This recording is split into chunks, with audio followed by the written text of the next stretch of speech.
An exclusive investigation into a local hate crime found that after 4 years, arson at a Grand Forks coffee shop still wasn't recorded on the FBI's list. Matthew Gust is currently serving a 15-year sentence for throwing a homemade bomb into the Somali-owned Juba Cafe back in December 2015. Gust admitted to officials that he set the fire to intimidate the Somali employees. Valley News Team's crime and safety reporter Bailey Hurley spoke to Grand Forks police on who they say dropped the ball.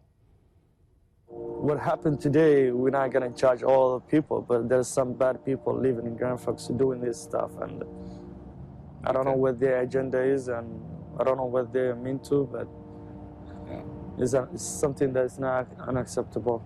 It's a crime that shook not only the Somali community in Grand Forks, but the whole city. When the Juba Cafe incident occurred, this entire community rallied. There was an unending amount of support that came out for the victims of that particular offense, and there should have been. However, after the case was all said and done with Matthew Gust behind bars, there was still some unfinished business at hand, as Gust's attack didn't show up on the FBI's database as a hate crime. Quite simply, there was so much going on and so many different people involved, it kind of fell through the cracks. Nobody went back and changed the initial code. The more people you get involved, the more sense there is that somebody took care of that.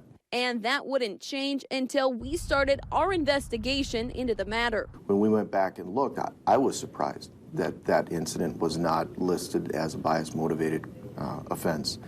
And in making inquiries around the agency, all of us assumed it had been done. But with both Grand Forks and the FBI involved in the investigation, who really is to blame for not reporting? In this particular case, we retained primary jurisdiction over the investigation, and really it was our responsibility to do so. And just this week, the incident can now be found on the BCI's 2015 report. But that doesn't mean every report made that year will reflect the change. In some fashion, it's still missing, and certainly wish that wasn't the case, but Zimmel says the frustration of adding a case to a report years later is not uncommon, as time and jury trials usually bring more information to light. I can see how it was overlooked. Once we became aware that it was overlooked, it was corrected. In Grand Forks, Bailey Hurley, Valley News Live.